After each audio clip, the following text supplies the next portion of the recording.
સાબરકાંઠા જિલ્લાના ઈડર તાલુકાના વડિયાવીર ખાતે આરએસએસની શતાબ્દી વર્ષ નિમિત્તે વિશ્વ હિન્દુ પરિષદ પ્રેરિત સનાતન ધર્મ સભા યોજાઈ હતી, જેમાં દેશમાંથી સાધુ સંતો ઉપસ્થિત રહ્યા હતા. કાશી અને વિદર્ભથી ઉપસ્થિત રહેલા સંતોએ આશીર્વચન સાથે સનાતન ધર્મ અંગે સંસ્કૃતિને લઈને પ્રવચન પાયું હતું. ઈડરના વડિયાવીર ખાતે આરએસએસની શતાબ્દી વર્ષ નિમિત્તે વિશ્વ હિન્દુ પરિષદ પ્રેરિત સનાતન ધર્મ સભા યોજાઈ હતી, જેમાં કાશીથી દંડ સ્વામી ઉપસ્થિત રહ્યા હતા. ધર્મસભામાં હિન્દુ ધર્મને લઈને ચર્ચા કરવામાં આવી હતી. પાડોશી દેશોમાં હિન્દુ ધર્મ અને પરિવારોની વર્તમાન સ્થિતિની ચિંતા પણ કરવામાં આવી હતી. દેશભરમાંથી સાધુ સંતો ઉપસ્થિત રહ્યા હતા અને તેઓએ સંસ્કૃતિની વાતો કરી. પશ્ચિમી સંસ્કૃતિના વધતા હાવી થતા આંધળા અનુકરણને લઈને ચિંતા વ્યક્ત કરાઈ હતી. સાથે સનાતન ધર્મની જાગૃતતા અને સામાજિક પરિવર્તન અને કૌટુંબ પ્રમોદન, સામાજિક સમરતા વિશે ચિંતન કરવામાં આવ્યું હતું. સાથે જ હિન્દુ સમાજના ગુણ અને રક્ષણ અને જીવન મૂલ્યો અને સમાજની દ્રઢતા બાબતે પણ ચર્ચા કરવામાં આવી છે.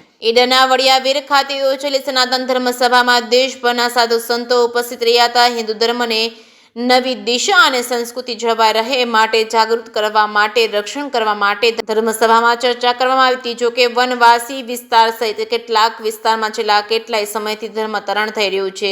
એ અટકાવવા જે લોકોએ ભૂતકાળમાં ધર્માંતરણ કર્યું છે તેમને ફરી હિન્દુ ધર્મમાં લાવવા માટેના પ્રયાસો માટે ખાસ ચિંતન કરવામાં આવ્યું છે અને સાથે જ હિન્દુ સમાજમાં સમરતા, નૈતિક મૂલ્યો અને આદર્શ કુટુંબ વ્યવસ્થા પુનઃસ્થાપિત થાય એ માટે ખાસ ચર્ચા કરવામાં આવી છે. હિન્દુ સમાજના રક્ષણ માટે સાધુ સંતોએ લોકોને જાગૃત કર્યા હતા. જેકેસિંહ ગુજરાતી સાથે અશોક નાઈ, साबरकाठा।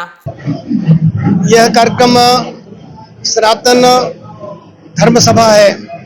इसके साथ साथ में संघ के जो 100 वर्ष पूर्ण हो रहे हैं उसको भी निमित्त इस कार्यक्रम के लिए बनाया गया है। हम सब जानते हैं कि संघ के 100 वर्ष पूर्ण होने पर संघ ने कुछ विषय सामाजिक परिवर्तन के रखे हुए हैं। उन्हीं संदर्भ में चर्चा करने के लिए, लोगों को जागृत करने के लिए, लोगों का प्रबोधन करने के लिए सभा रखी गई है।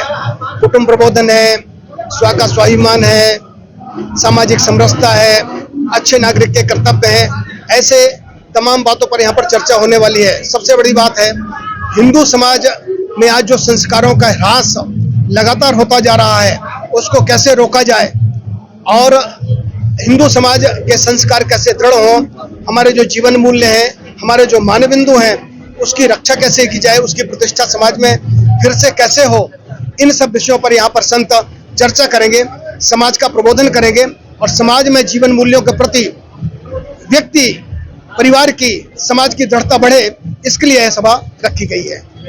नमस्ते, जय श्री राम। आज वडियावीर मुकामे अंबाजी माताजीनो 14मो पाटोत्सव है। साथे साथे राष्ट्रीय स्वयंसेवक संघना शताब्दी वर्ष चाली रह्यु छे। समग्र देश में आ कार्यक्रम उजवाई रह्यो छे। समाज सुधारणा माटे पंच परिवर्तनना कार्यक्रमों पर देशभर में थई रह्या छे।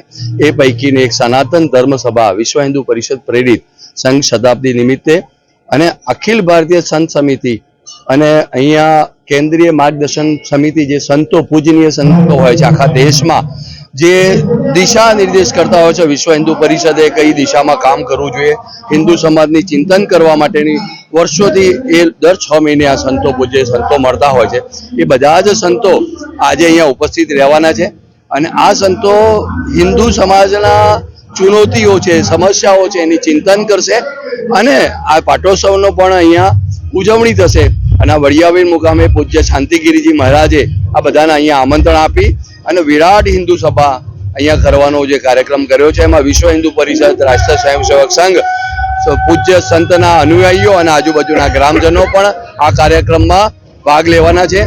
ખૂબ જ ઉત્સાહજનક વાત છે। દેશમાં પંચ પરિવર્તનના દ્રષ્ટિકોણથી જે પ્રમાણે કામ થઈ રહ્યું છે, સમાજમાં સમરસતા આવે, હિન્દુ સમાજ સમરસ બને, નૈતિક મૂલ્યોવાળો બને, સ્વદેશી ભાવ સાથે પોતાનું જીવનનું નિર્માણ કરે, પર્યાવરણની ચિંતા કરે અને આદર્શ કુટુંબ વ્યવસ્થા ભગવાન શ્રી રામે અને દશરથના પરિવારે જે આપણને આપી એવી આદર્શ વ્યવસ્થા પુનઃ પ્રતિષ્ઠાપન થાય અને હિન્દુ સમાજનું કલ્યાણ થાય અને હિન્દુ સમાજના કલ્યાણ સાથે વિશ્વનું કલ્યાણ થાય એ ભાવ સાથે આજે સનાતન ધર્મ સભા છે વડિયાવીર મુકામે।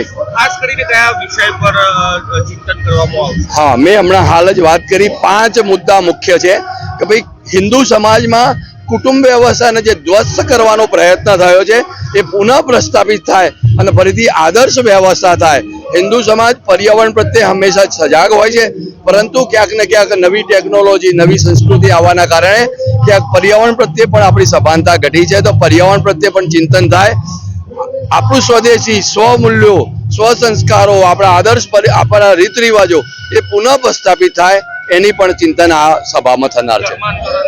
હા, હિન્દુ સમાજને હોસલાવી લાભ લાલચથી ધર્મ પરિવર્તન કરે છે. જैसे વનવાસી વિસ્તારમાં આપણા વનવાસી બંધુઓ છે, એના લોભ લાલચ અંધશ્રદ્ધામાંથી સેટલ કરી અને જે ધર્માંતરણની પ્રવૃત્તિ થાય છે એના વિરુદ્ધમાં પૂજ્ય સંતો હવે ગામડે ગામડે પ્રવાસ કરી અને ધર્માંતરણમાં જે લોકો ધર્મ પરિવર્તન કરીને ગયા છે એમને પુનઃ પોતાના સ્વધર્મ પાછા લાવવાનો સંકલ્પ પણ કરવાના છે.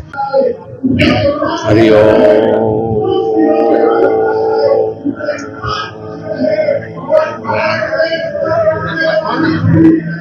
आज क्या कार्यक्रम? आज है सब सनातन धर्म सभा और 14वां पाठ उत्सव माता जी का और 100 वर्ष राष्ट्रीय स्वयंसेवक संघ, तो 100 वर्ष पूरा हो गया है ये कार्यक्रम है।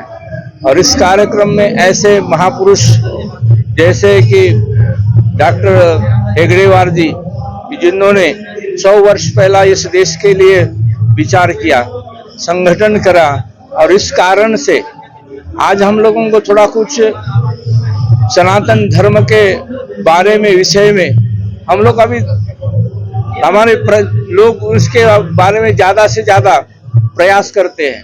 इस देश को बचाने के लिए ये हेडगेवार जी ने बहुत कुछ काम किया है। साथ साथ विश्व हिंदू परिषद ने भी उनके साथ साथ काम किया है। और हमारा ये मंदिर संवत 1632 का ये मंदिर है, और इस मंदिर को भी मुगलों ने तोड़ा हुआ है। तो इस वस्तु, ये ऐसे वस्तु लोग यहाँ हैं कि हमारे पास अंदर में रहते हुए भी हमारे को निरस्त करने का प्रयास करते हैं। हमारे लोगों को, हमारे हिंदू समाज के इन मंदिरों है तो मंदिर के लिए भी कुछ ये नहीं दे रहे, लेकिन सब मस्जिद और चर्च के लिए पूरा अनुदान दे रहे हैं, और हमारे हिंदुओं के लिए कुछ नहीं कर रहे हैं। तो ऐसे इस सभा में ऐसे ऐसे अनेक विषय होंगे कि सनातन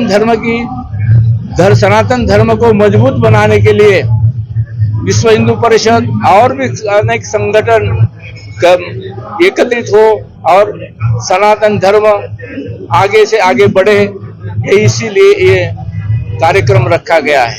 कौन कौन सा संगठन आज जुड़ने वाला है? आज राष्ट्रीय स्वयंसेवक संघ जुटने वाला है, विश्व हिंदू परिषद जुटने वाली है, दुर्गा वाहिनी जुटने वाली है, हमारे